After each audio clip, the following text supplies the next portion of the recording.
ennaku z'omwezi wa Jeno 2016 nze gwe wayogera naye n'olyoka otulimbalimba otukolera enguudo ebiseera twali twakuwa paatu honalebo waffe nga weenaaleyo watulimbira wamu nze gwe wasuubiza okuteeka eddagala malwaliro eritaliyo essaawa eno nze gwe walimba okulaba okumpambulwa nebyenkuwadde amawulire tolina kiwampa ssebo Buterevu munnayuganda aba mu kaseera kano omukyalo oyo amanyikiddwa ate munnayanga Nakiganda Gladys era nga obubaka obulaba entandise nabo ategeeza nti munnayanga oba kigambibwa nti yabadde abusindikira agonyeza okuba nga oyita omufuzi w'oganga lino Uganda General Museveni nga amulabula ku ki oba nga amujjukiza ku biki bye yabasuubiza ate munnayanga hatuukiriza n'okuba nti bamuwa n'omukulembeze ajjidde mu kibiina kye n'atabawa ate munnayanga kyakola ku sayidi eno kale nno bo bagambye nti balina okukakuuma kansuke nkumalire ku bigambo byo byonna ate munnayanga okomewo atuyongereko n'ensonga zino mu butongole ekirala n'olyoka otulimbalimba bwogenda otukolera enguudo leka tezikyalumbi kati essaawa eno otulangira mbu twalonda bubi kati simanyi kunze naawe ani mukyalo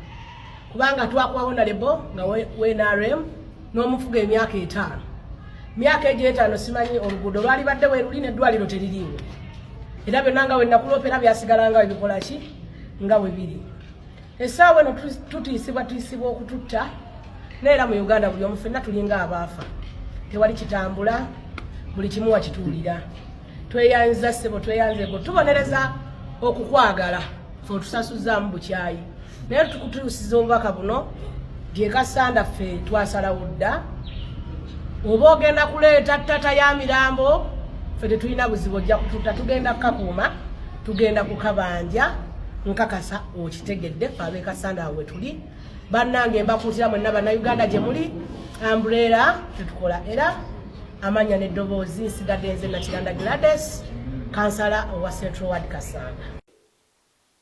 Buterevu feels exclusive butusinzira okubanga ensonga tuzikuweereza omukyala nga bw'omulabyeko aneeyanjula n'amannya ngalabula n'okujjukiza n'okutegeeza General Museveni ate munnange omufuzi w'oganga ate munnange nti bo abaasalawo dda ne bagira wansi wa Umbrella abategeeza nti kabaleete mirambo gya loole amini kabaleete loole ya mirambo ate munnange bo abagenda kukakuuma kamambala nembaya ekijja kijja nsobola okugamba ate munnange ensonga bwe zitambula ku sayidi enatezo azeraliikiriza abakyala b'e Kasanda abo nga bwe balabyeko nga baasalawo ne bava mu kibiina kyabwe akiwandiise ekya National Resistance Movement badda mu kibiina ate munnange kiwandigamye nti bo akibalabamu ekitangala nsobola okugamba nti ensonga ate munnange azatabuse dda mukayi gonna oba ate munnange ku kibiina ekya National Resistance Movement nga bwe nakulazeeko ejjo nga babaka ab'enjawulo ate munnange ensonga zino abagamba nti ekimala kimala ebitambulira ku kibiina kyaffe ate munnange byo si birungi kale nno abakyavaayo mu nnamba gy'osobola okugamba nti ewera buwezi nga bagamba ensonga ze zimu nga bwe nazokoleddeko olunaku olw'ejjo ane mu kaseera kano balabyeko mu ntandikwa nga bategeeza nti ebitambulira ku kibiina ekya National Resistance Movement byo ate munnange tebiwoomesa nakabulu olabudde omukulembeze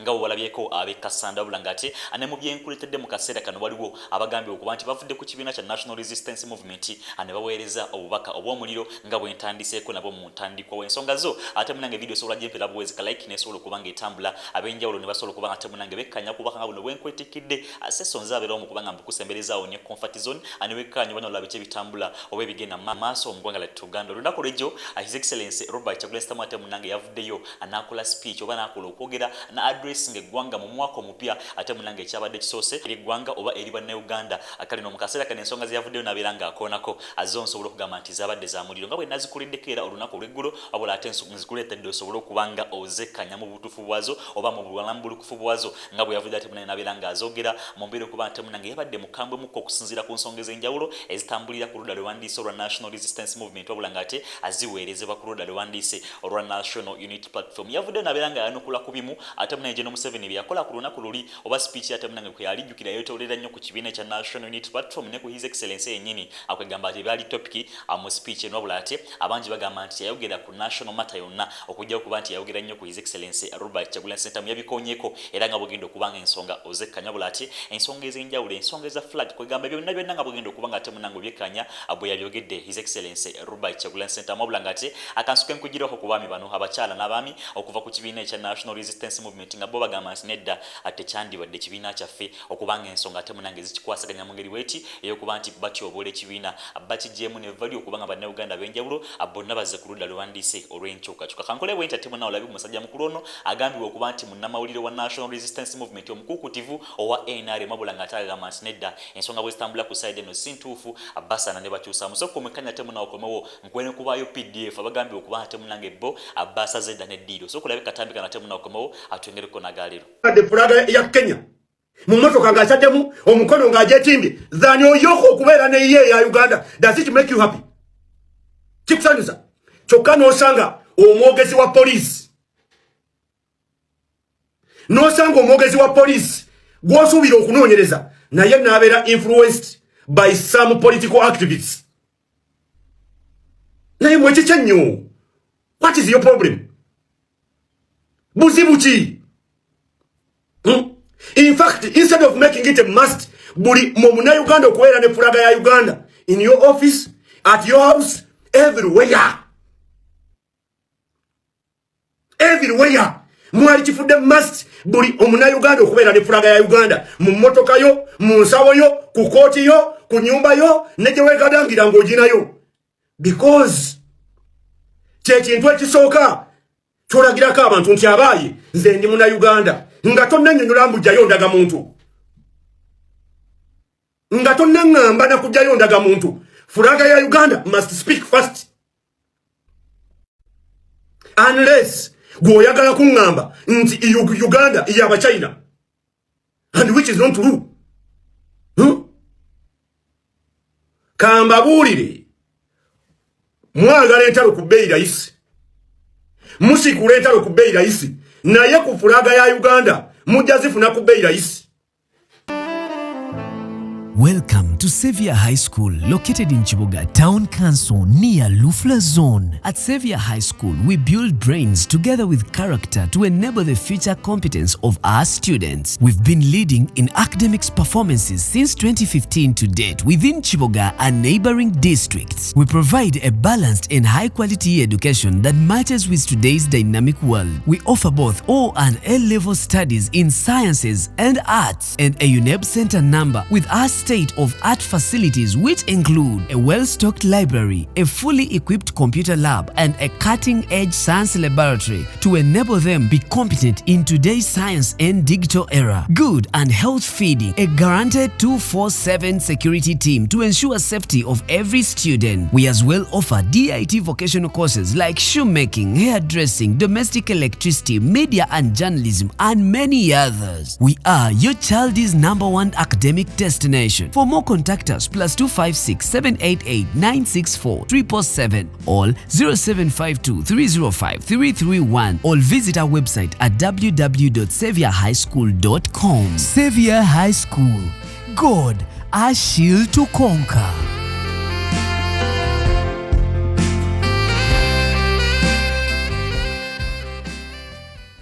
Abaterevu omusajja mukulu ng'omulabyeko nga yeemulugunya ng'atuusa temuna okwemulugunya kwe ng'agamba nti lwaki bitambulira ku ludda lwandise olw'ekibiina temunange ekiri mu buyinza mu kaseera kano amanyikiddwako bagambye okuba temunange we yennyini amunnamawulire wa kibiina ekyo kale mu kaseera kano ensonga bw'atyo bwazituusizza mu kamera ensi yonna neyeerolera nsobola okugamba nti muliro gwe guva ku kibiina kiri akiwandigambye ate ekiri mu buyinza mu kaseera kano ne ba BPDF oba bewandiise abakuumaddembe bava mu kitongole ekyo ekya Uganda People's Defence Force ate munange generaali ng'ali mu buyinza yabakulembera amukasera kano osobola okugamba nti bamwefulidde okusinziira ku bikyate munange abye balambika era nga bagamba nti ate munange bwogenda okulonda abulonda enkyukakyuka kyandibadde kya muntu nga wa UPDF okubanga ate munange yakyogera bula ate sokulaba ekatambi kano komewo atuyongereko n'ensonga ezaleero.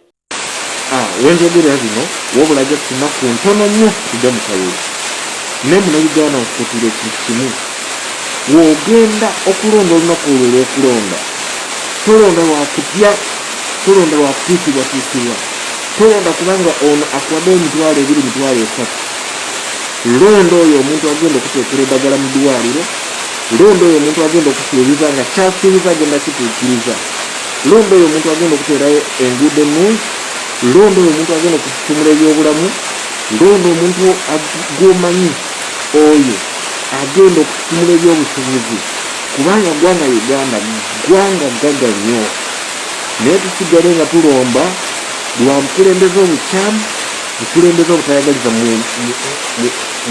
munansi bukulembeze obwefaako bukana bwokka n'olwekyo ogenda okulonda nga 15 londa oyo omuntu agenda okukolera gwomanyi nti mazima onaze agenda kukolera munansi amazima gali nti munauganda naawe gy'oli yenna weetaaga enkyukakyuka. Abuterevu ensonga ezo nga bw'ozirabyeko musajja mukulu ng'agamba nti bw'ogenda okulonda teweekiiririra alonda ate munnange omuntu omutuufu agenda okuteekawo enkyukakyuka. Bazze nga babyogera b'enjawulo wabula ate mu kaseera kano osobola okugamba nti ennamba ebeera buwezi wabula ng'ate bagamba oba bategeeza nti n'abali emabega abatidde okujja mu kamera nga musajja mukulu awo omulabyeko nga yeebikiridde abbe bangi oba ennamba ate munnange eri overwhelming nnyo mu magye gattako ne poliisi nga bagamba nti ekimala kimulaka ne His Excellency Robert Kyagulanyi Ssentamu azze nga akyogera nti ne mu makalulu akawedde barracks zonna ate zaalonda kibiina kiri mu buyinza abalonda nkyukakyuka kale no mukaseera kana ate munange bajjeyo obwanga ani bategeeza ki bali ekituufu ng'era bagamba nti baagala enkyukakyuka ani bakubiriza n'ab'enjawulo bagenda olonda akalulu kaabwe balonde enkyukakyuka. Nsobola okugamba nti munange ensonga zo zatabuse dda teweerabira nti Sheikh Ashraf Demba akugamba nti ne mu mwaka guno omupya ogwatandise amusaale nnyo mu mbeera okuba nti munange ajjanjaba n'okugonjoola endwadde zonna ebizibu byonna n'ebyokera mu bulamu bwo obwa bulijjo abeera mu mukoonako ku namba y'essimu gy'olaba esembe 10 ku screen yawo agenda kuba kuvumula nga kusomera dde wakitabo ekitukuvu kulanyi kyakwesa obulamu ate munange asobola okubanga awuza omuteeko. Kale nno akankugirako ku His Excellency Robert Kyagulanyi Ssentamu mu busungu obw'ekitalo mu nsonga ate munange zeyayogeddeko ez'essimba osobola okubanga omwekkanya weekumire ku mukutu ng'olaba obubaka buno atukomawo n'amala manzi nnyo. Abalungi abatuwuliriza era abatulaba olunaku olwaleero tukyaddeko ewa Sheikh Ashraf Dembe. Sebo nsanyusa okubalaba amannya agange nze Sheikh Ashraf Dembe akola ku bizibu by'enjawulo omuntu singa aba alina ebirwadde musomereddwa tumuwa amazzi ga lukuya nga bw'obadde ogalaba tugenda abantu ku kyoto ne twokya emizimu emibi egibabaamu n'okulomba edduwa abantu singa abeera ng'ali wano atuuse sobola okumulombera edduwa ne waba atatuuse nga mpadde amannya ge naye ng'ali wala naneetaase enamba yange yeeno eri 0707363711 nammwe bannyinaffe abali ebweru oyagala okuba nti oyagala okulombera ku dduwa ng'olina ebizibu viza zibuze amaka gakolongotana sente zikola zimpita mu ngalo ojja kumpeereza ekifaananyi kyo n'amannya go ebyo byokka bijja kummala nja kukulombera edduwa ojja kutereera olunaku olusembayo mu mwezi mba n'edduwa eyawamu ffenna n'abalwadde bange abakadde n'abapya. Assalamu alaikum warahmatullahi wabarakatuh. Very much. Yeah, in the past year, we have lost so many of our people. We lost Honorable Muhammad Sejirinya. We lost Comrade Alexander Marinos. We lost Rajiv Ruparelia. We lost Shaka Sali. We lost Bush Baby and many other valued Ugandans. May their souls rest in eternal peace. In East Africa, we lost Raila Odinga. Odinga, that great man, will always remain an immortal symbol of African resistance to oppression. He taught generations that the price of silence will always be greater than any suffering that dictators may inflict on the people that are opposing them. May Baba's soul rest in eternal peace. Friends, as we remember those that we lost in 2025, we must also think of the many who were abducted, those who were tortured, those who disappeared, exiled, murdered, or simply threatened into silence, just for supporting the struggle for a new Uganda. Since he was abducted on 27th of April 2025 and personally tortured to near death by dictator Museveni's son, Muhoozi Kainerugaba, Eddie Mutwe remains captive in prison without treatment or trial. Machete Yassin, Ashraf Kalanzi, and many others have now spent 5 years in Chitalia, also without trial. Now, to add to that list, our deputy spokesperson, Alex Waiswa-Mufumbiro, Comrade Olivia Lutaya, Achileo Chivumbi, Bobby Giant, Bobby Young, Doreen Kaija, Sam Mugumya, who is still missing to the present day. And only 2 days ago, on the list, Sarah Birete was added. 2 years ago, on the 16th of November 2024, Dr. Kizza Besigye was abducted from Kenya, smuggled back in Uganda, and sent to prison, where he also remains to date. On Monday this week, a judge of the High Court rewrote the law when he denied Besigye bail on grounds that Besigye must first tell court whether he is guilty or not guilty. For those who do not know our law, a prisoner to be given bail must not plead guilty or not guilty to the charges against them. Meanwhile, many families are still searching for their missing relatives, and many of our people carry physical and mental scars from unlawful detention and brutality. We stand with them and we continue to help and support them whenever we can. With all this impunity, comrades, as we start 2026, I think we all realize the size and nature of monster that we must bring down come 15th January 2026. We must therefore reflect deeply and honestly about the phase that our struggle for a new Uganda is now at. Uganda is rich in people and resources, and yet millions of its citizens live in total poverty. This is not because they lack capacity to transform their lives, no, but it's because they have lacked accountable leadership for so long a time. Last year, we continued to suffer under the regime that has already spent 40 years suppressing our right to exist as dignified human beings in our country. They are concentrating power and wealth in the hands of a very few people. Elections remain neither free nor fair. Corruption and abuse of office are going on and they're unpunished. And yet those who dare to expose them have paid a very heavy price. In July, our young people mobilized themselves to march against the shocking corruption at Parliament presided over by Speaker Anita Among. Regime security officers responded by arresting, torturing, raping and sodomizing the young people in police custody. Many were charged with being public nuisances and they were sent to prison. State institutions like the police, the military and the Electoral Commission itself, which should protect the Constitution and the people, they choose instead to serve the interests of the regime.